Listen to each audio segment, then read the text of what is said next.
Ultimamente, na nutrição esportiva aconteceu aí um burburinho. Pessoas mostrando um artigo de revisão gigantesco, aí um artigo com cerca de 30, mais de 30 páginas, na verdade, cerca de 40 páginas aí de conteúdos, onde basicamente os autores questionaram as atuais recomendações de ingestão de carboidrato, principalmente ingestão de carboidrato intratreino, afirmando categoricamente que o glicogênio muscular não é tão importante quanto acreditava-se. Que o mais importante durante um exercício de endurance é manter a glicemia estável e não os níveis de glicogênio adequados, afirmando que, na verdade, baixar o glicogênio não é algo que de fato vai ser relevante para a performance atlética. E o legal assim, dessa nova perspectiva aí que esses autores trouxeram é que muitas pessoas que defendem dieta carnívora, dieta cetogênica para performance no endurance estão usando esse artigo como base para suas afirmativas. E a ideia do vídeo de hoje é trazer para vocês como funciona o metabolismo do glicogênio, o metabolismo do carboidrato, para que a gente possa discutir um pouco sobre os resultados desse estudo e trazer uma perspectiva de fato mais realista da nutrição esportiva para a gente trabalhar com os nossos atletas de endurance. Então, se você curte nutrição esportiva raiz baseada em evidências, fica até o final desse vídeo que com certeza a gente vai te trazer vários insights, recomendações de literatura para você ter segurança para trabalhar aí com corredores, com triatletas e realmente entender sem conflito de interesse o que realmente funciona na nutrição esportiva, beleza? Já deixa o teu joinha aí, já se inscreve no canal para acompanhar a nutrição esportiva baseada em evidências de verdade. Então vamos começar, olha aqui, ó. Tô aqui com esse artigo, olha só como o artigo é gigante. Ele foi publicado aqui nesse jornal, que inclusive é um jornal da Oxford aqui, né? Teoricamente é um jornal que é respeitado, porém tem uma ressalva aqui. Esse jornal, ele não é um jornal de nutrição esportiva, certo? E nem é um dos principais jornais da Oxford também. Então, ele não é um jornal respeitado na nutrição esportiva, o que é algo que é muito importante.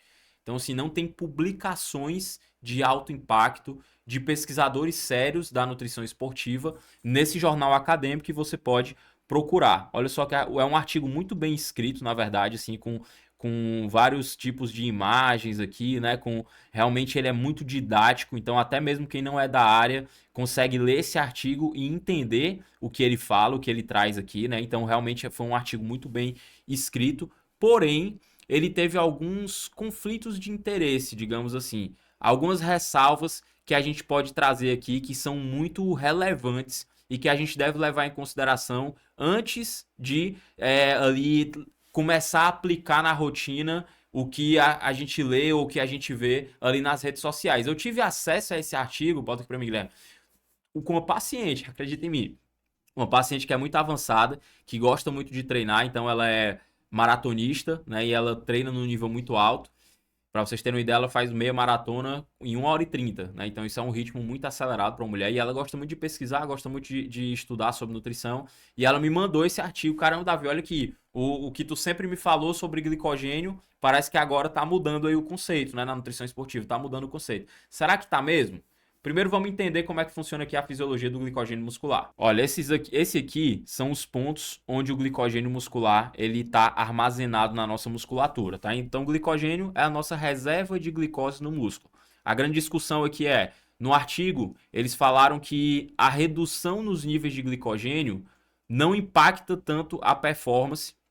É como se durante um exercício de alta intensidade o glicogênio ele não reduzisse de forma significativa ao ponto disso ser a causa de fadiga. Eu acredito em partes em relação a essa afirmativa. Realmente, em esforços mais curtos, como por exemplo provas de 10 quilômetros, né, ou provas de 5 quilômetros, provavelmente, a não ser que o atleta ele comece com glicogênio muito baixo, mas se o atleta estiver bem alimentado, de fato, reduções significativas no nível de glicogênio não são o fator limitante para a performance. Agora, quando a gente fala de uma prova de 21 quilômetros, de 42 quilômetros, será que realmente não é? Olha só, o glicogênio ele está armazenado em algumas regiões específicas do nosso músculo. Por exemplo, 75% do nosso glicogênio ele está armazenado pertinho da mitocôndria e do retículo sarcoplasmático. Esse glicogênio, ele é importante para produção de ATP, porque justamente ele já está pertinho ali da mitocôndria. Então ele é um glicogênio, essa localização do glicogênio é muito importante para a produção de ATP durante o exercício físico. Mas além disso, a gente também tem um glicogênio que está localizado entre as miofibrilas. Esse é mais importante para a fisiologia da contração muscular em relação aos filamentos de actina e miosina. Então a gente também precisa de um percentual do glicogênio armazenado ali a nível de entre as miofibrilas, né? E a gente também tem o subsarcolema, o glicogênio. Aqui ele está localizado perto da membrana celular do nosso músculo. Esse glicogênio ele é importante principalmente para perpetuar o sinal elétrico que o nosso músculo recebe, para a gente conseguir atingir o potencial adequado para a contração muscular. Certo? Então, para a fisiologia muscular, o glicogênio, diferente do que o artigo prega muito, ele não serve só para produzir ATP. Ele não serve só como uma reserva energética para produzir ATP. Ele também é importante para perpetuar o sinal elétrico que vai gerar a contração muscular. Ele é importante, por exemplo, para a liberação de cálcio a partir do retículo sarcoplasmático. E ele também é importante para a produção de ATP por si. Então existe toda uma fisiologia que depende dos níveis de glicogênio muscular, que não é só relacionado à capacidade que o glicogênio tem de produzir ATP. E aqui eu tenho aqui eu tenho um pouco, a gente agora indo pro geralzão aqui, ó. A gente armazena glicogênio no músculo de 300 a 700 gramas, né? Então quanto mais treinado o indivíduo, e daí a gente tem até uma adaptação, né, do exercício. Quanto mais treinado o indivíduo, maior a capacidade que ele tem de estocar glicogênio, né? Então, chegando aí até 700 gramas de glicogênio no músculo e cerca de 100 gramas de glicogênio no fígado, tá? E, pessoal, a importância dos níveis de glicogênio para performance já vem sendo estudado aí há muitas décadas, né? Os primeiros estudos foram feitos aqui por esse grupo de pesquisadores, né, que são bem clássicos ali em relação ao glicogênio muscular. Eles começaram ali antes deles, aí começaram a ser desenvolvidas técnicas de biópsia muscular para medir os níveis de glicogênio, né? Então os pesquisadores eles começaram a encontrar maneiras de medir o glicogênio muscular e então eles começaram a testar diferentes condições de exercício e de concentrações de glicogênio. E lá já na década de 60, eles já começaram a perceber que iniciar o exercício com altos níveis de glicogênio mantém a capacidade do indivíduo de sustentar a performance por mais tempo, faz com que o indivíduo fique mais capaz de sustentar a performance, como por exemplo nesse estudo clássico aqui de 1967, onde baixos níveis de glicogênio geraram 59 minutos de esforço, enquanto altos níveis de glicogênio geraram 189 minutos de esforço no desenho crossover, ou seja, os indivíduos eram testados contra eles mesmos eram testados nas mesmas situações. Então, ou seja, quando você começa o esforço, vamos supor que você vai fazer uma corrida ali bota aqui pra mim, Guilherme, você vai fazer uma corrida num pace de 5,30, certo? Então você vai pedalar numa velocidade média de 25 km por hora. Se você começa a fazer isso com glicogênio reduzido, você consegue manter isso por 59 minutos. Se você faz isso com glicogênio na média, ali, médio, 126 minutos. Se você faz isso com glicogênio cheio, 189 minutos. Explicando de forma didática, foi mais ou menos isso que eles viram nesse estudo. Eles colocaram os indivíduos para fazer um esforço num ritmo contínuo e eles conseguiram ficar muito mais tempo fazendo aquele esforço quando eles iniciaram com um glicogênio mais elevado. Mergulhando um pouco mais no metabolismo do carboidrato, eu vou explicar para vocês o porquê que esses pesquisadores eles estão começando a defender ali, e aí a gente vai entrar um pouquinho daqui a pouco nos conflitos de interesse, eles estão começando a querer defender de que dietas com baixo consumo de carboidrato pode ter benefícios em relação à performance. Vamos entender como é que funciona o metabolismo do carboidrato que a gente vai evoluir na ideia. Olha só, a glicose ela entra no nosso músculo, na nossa musculatura, certo? A partir do seu transportador GLUT4. E lá, assim que ela entra, ela vai ser fosforilada. Essa glicose fosforilada, então, ela vai sofrer o processo de glicólise até ser convertida em piruvato. E o piruvato, quando existe a presença de oxigênio, ele vai passar pelo complexo piruvato desidrogenase para produzir acetilcoenzima A e então a partir ali daquela glicose inicial a gente conseguir gerar aí ATP de uma forma significativa através do metabolismo aeróbico. E além disso, também essa glicose, ela, além de vir ali da corrente sanguínea, ela pode vir do nosso glicogênio, certo? Então, a partir da enzima glicogênio fosforilase, você tem ali a glicose 6-fosfato e então você consegue fazer a glicólise da mesma forma que aquela glicose que entrou no sangue, ela pode vir também do que entrou a partir da corrente sanguínea. A gente também pode usar a nossa própria reserva de glicogênio para fazer esse mesmo metabolismo, tá? Quero que vocês entendam uma coisa que é muito importante.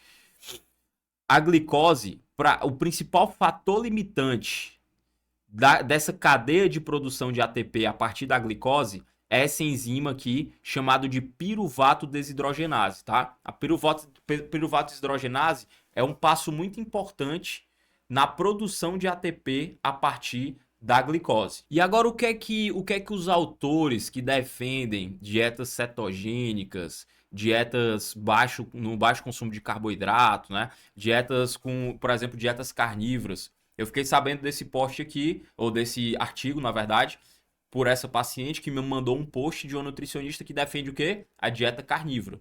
E aí ela colocou lá como se fosse uma revolução da ciência, esse artigo, que agora já se sabe que não precisa mais de glicogênio para ter performance, menos... Era isso que ela falava no post dela. Ela até, para vocês terem uma ideia, os pesquisadores desse artigo, eles maquiaram ali algumas verdades para poder fazer esse artigo, a gente vai entender o porquê. E essa nutricionista maquiou ainda mais para poder fazer o post. Então daí a gente vê o quanto que a informação ela vem sendo quebrada até a pessoa acreditar. Não, realmente eu não preciso de carboidrato para ter performance no endurance. Mas veio a partir dessa ideia aqui. Olha só, gente, o que é que acontece? Quando você inicia um exercício físico com a dieta low carb, com baixos níveis de glicogênio, por exemplo, existe uma mudança no nosso metabolismo celular. Isso de fato acontece, porque o glicogênio, os níveis de glicogênio, têm uma capacidade de sinalização intracelular. Então, iniciar um exercício aeróbico com glicogênio baixo vai estimular de forma demasiada um sinalizador metabólico chamado de AMP quinase. Esse AMP quinase, por sua vez, vai gerar uma cascata de mudanças dentro da nossa célula, ali como a gente pode ver, um aumento da PGC1-alfa, que vai estimular o nosso núcleo a produzir enzimas lipolídicas e mais mitocôndrias. Então, iniciar os exercícios com baixos níveis de glicogênio estimula a biogênese mitocondrial e melhora o aparato enzimático necessário para produzir ATP a partir da gordura, a partir dos lipídios, dos ácidos graxos. Então, olha só, quando você está lá correndo, o teu corpo ele usa glicose como fonte de energia e também usa ácido graxo. E ele fica usando esses dois de forma simultânea. Se você faz dietas low carb e inicia treinos com baixos níveis de glicogênio, é como se você estivesse treinando o teu metabolismo a usar a gordura como fonte de energia. Isso é positivo para o metabolismo lipolítico. Você pode ver aqui, por exemplo, uma maior... A gente vê que níveis mais baixos de glicogênio estimula de forma demasiada as catecolaminas, como por exemplo a epinefrina. Isso aumenta a lipólise durante o exercício, aumenta também a chegada de ácidos graxos na nossa musculatura. Além de estimular a chegada de ácidos graxos na nossa musculatura, você aumenta a oxidação desses ácidos graxos. Isso também ajuda, é como se você estivesse treinando o teu corpo a usar a gordura como fonte de energia, ao invés de usar o carboidrato. E aí o que é que as pessoas falam? O que é que, por exemplo, esses estudos aqui esse estudo ele falou muito. O nosso músculo, ele pode ser treinado a usar a gordura como fonte de energia, e aí logo ele não usa o glicogênio, e isso se traduz numa melhora de performance, porque economiza os estoques de glicogênio, o glicogênio não baixa muito. Então a gente está lá usando a gordura como fonte de energia, ao invés de usar o nosso glicogênio. Só que a gordura, diferente do glicogênio, é limitado. Então, por exemplo, você não vai perder toda a gordura do teu corpo durante um treino. Mas você pode baixar o glicogênio de forma significativa, ao ponto de que você vai chegar na performance por essa redução de glicogênio, como a gente viu ali no começo da nossa aula, né? Então, realmente, de fato, treinar o organismo para usar a gordura como fonte de energia pode ser positivo no fato de que você vai ter um aparato enzimático melhor para isso, e aí, consequentemente, você vai economizar os seus estoques de glicogênio. É mais ou menos assim, ó. Quem está sempre numa dieta high carb vai ser muito eficiente em usar a glicose como fonte de energia. Vai sempre começar com glicogênio cheio e o aparato enzimático necessário para usar a glicose como fonte de energia vai estar muito treinado. Enquanto quem faz dietas low carb, quem começa vários treinos com glicogênio baixo, vai estar aqui treinando o aparato enzimático e metabólico para usar o ácido graxo como fonte de energia, certo? Agora, agora vamos ver se isso de fato se traduz em uma melhora de performance. Olha só, essa sim, ó, essa daqui você pode ler e estudar se você se interessa por nutrição esportiva. Uma das maiores pesquisadoras do mundo de nutrição esportiva, sem conflitos de interesse em relação aos resultados dos seus estudos. Então vamos lá. Ela testou aqui 4 grupos diferentes e ela quis fazer uma adaptação. Ela quis testar. Será que adaptar os indivíduos numa dieta low carb vai se traduzir numa melhora de performance? E aí ela fez 4 grupos diferentes. Ó. O primeiro grupo fazia um teste e aí passava 6 dias comendo high carb o tempo todo e fazia uma prova. O segundo grupo fazia um teste também, passava 6 dias comendo high carb o tempo todo e fazia uma prova sem comer carboidrato durante a prova. O terceiro e o quarto grupo, eles faziam uma dieta low carb durante 5 dias, que era justamente para adaptar o organismo a usar a gordura como fonte de energia. Um dia antes da prova, eles faziam uma dieta high carb para encher o glicogênio, e um grupo consumia carboidrato durante e outro grupo não consumia carboidrato durante. Então, ó, esses 2 primeiros grupos, high carb o tempo todo. O primeiro grupo comia carboidrato durante a prova, o segundo grupo não comia. O terceiro e o quarto grupo, low carb durante 5 dias, um dia antes da prova high carb, só para encher o glicogênio. E lá, o que é que ela quis testar aqui? Será que se eu treinar um organismo a usar a gordura como fonte de energia e depois eu encher o glicogênio dele, então eu treinei ele para usar a gordura como fonte de energia, eu ainda enchi o glicogênio dele, e aí eu boto ele para fazer uma prova, será que vai se traduzir numa melhora de performance? E olha só o que é que a Louise M. Burke ela conseguiu ver. Ela analisou a utilização de substratos energéticos durante o exercício, certo? Os grupos que consumiram high carb, eles conseguiram usar mais glicose como fonte de energia do que gordura. Então, eles estavam treinados para usar a glicose como fonte de energia e foi isso que aconteceu no metabolismo deles. Já o grupo que fez as dietas low carb, aquele grupo que foi adaptado a usar a gordura como fonte de energia, aumentou a taxa de oxidação de gordura, porém diminuiu a taxa de oxidação de glicose. Foi aquilo que a gente estava conversando. Ó. Se você faz uma dieta low carb, você melhora o teu metabolismo da gordura, mas você piora o do carboidrato. Se você faz uma dieta high carb, você melhora o metabolismo do carboidrato, mas piora o da gordura. Então existe essa incongruência. Agora, melhorou? Melhorou a performance? Será que melhorou? Não melhorou. Olha só, o grupo high carb conseguiu finalizar a prova num tempo de 3 minutos e 44 segundos menor quando comparado com o grupo Fat Adapt. Então, ou seja, high carb o tempo todo foi melhor do que baixa gordura e alto carbo só um dia antes da prova.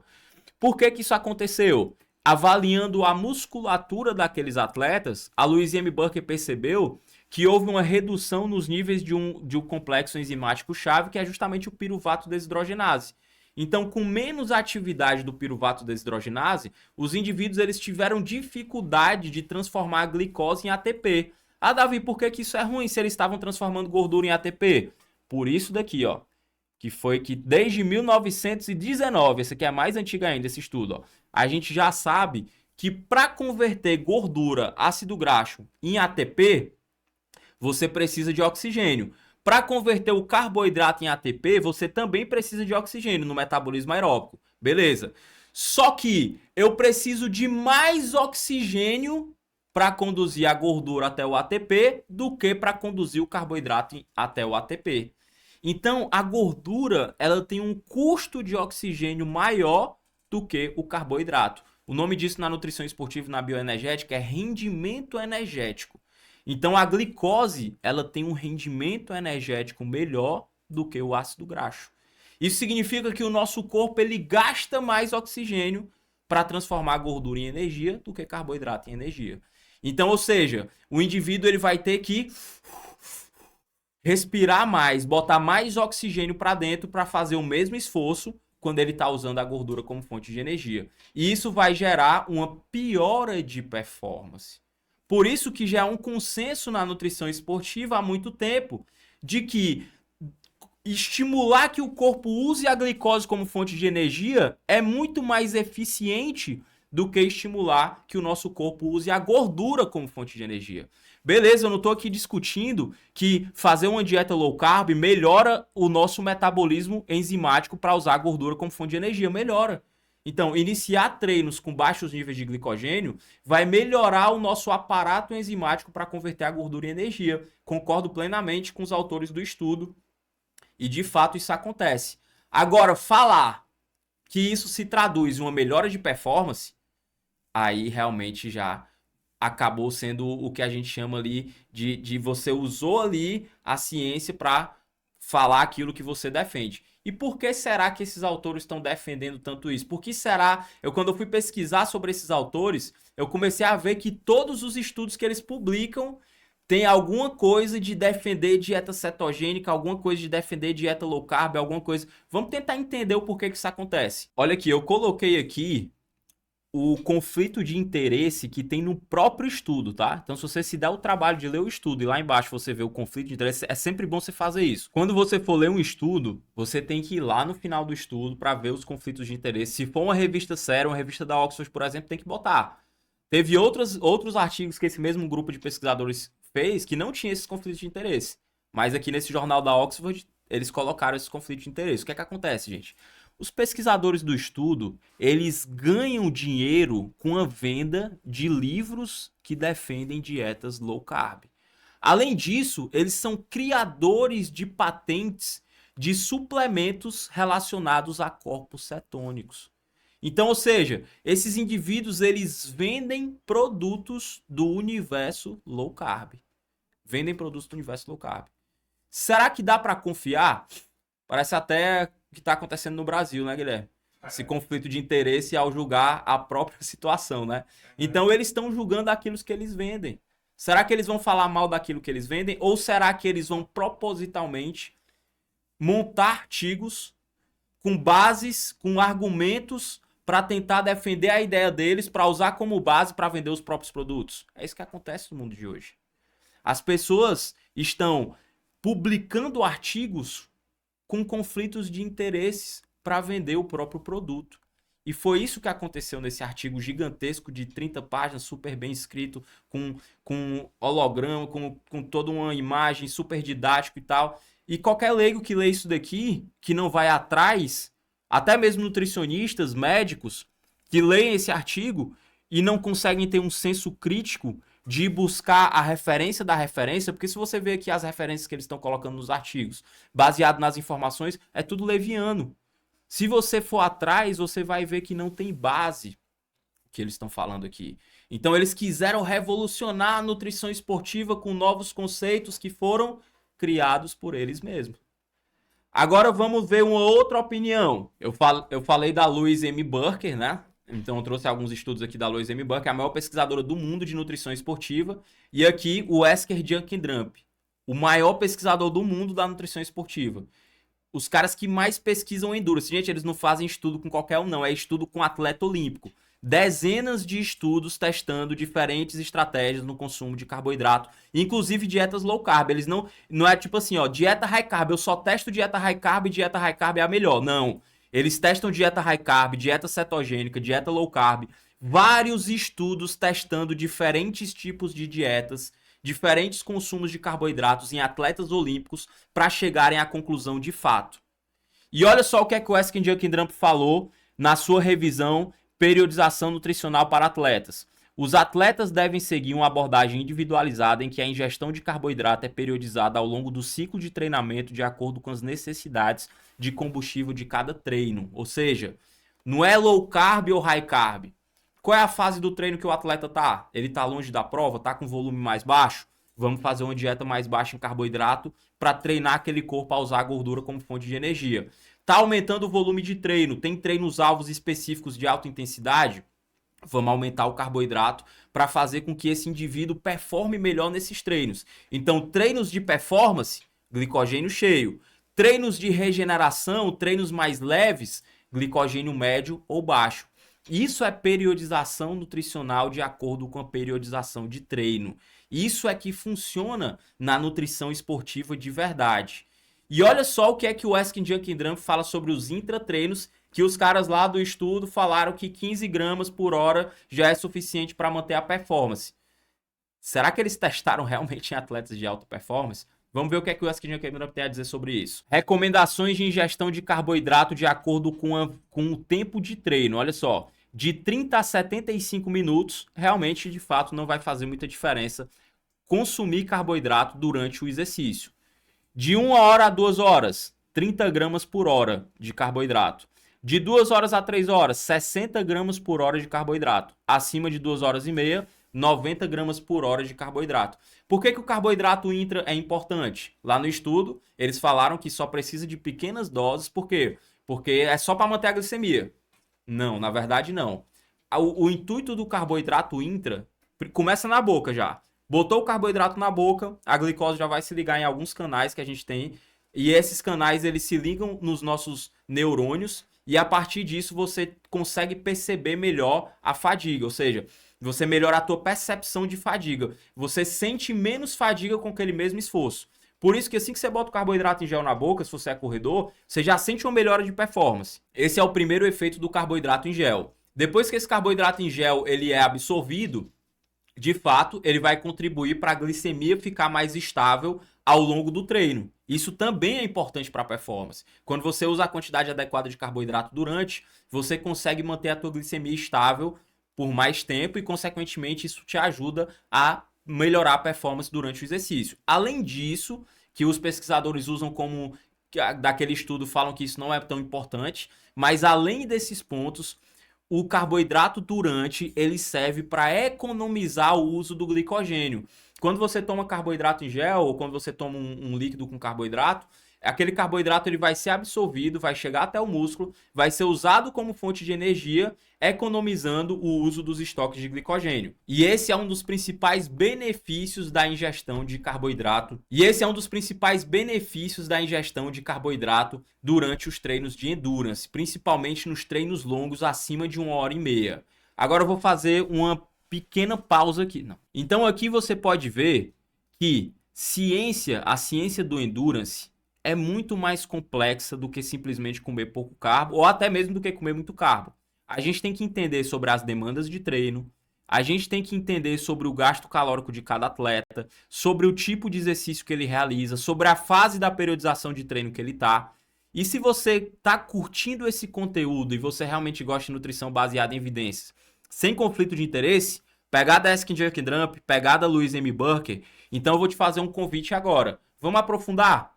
Vamos entender como é que funciona na prática mesmo? Porque aqui você entendeu bem como é que funciona a teoria.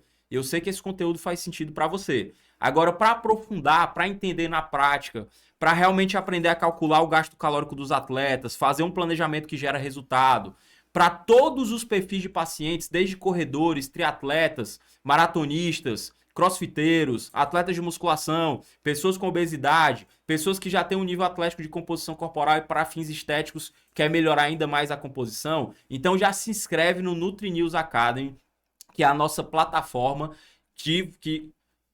que é a nossa plataforma de ensino, que tem mais de 150 aulas disponíveis de forma imediata assim que você se inscreve, um conteúdo bem estruturado, direto ao ponto, que vai te dar segurança para atender todos os perfis de pacientes que aparecem no teu consultório. Então o link está na descrição desse vídeo, você pode clicar no link e você vai saber mais informações sobre o Nutri News Academy, beleza?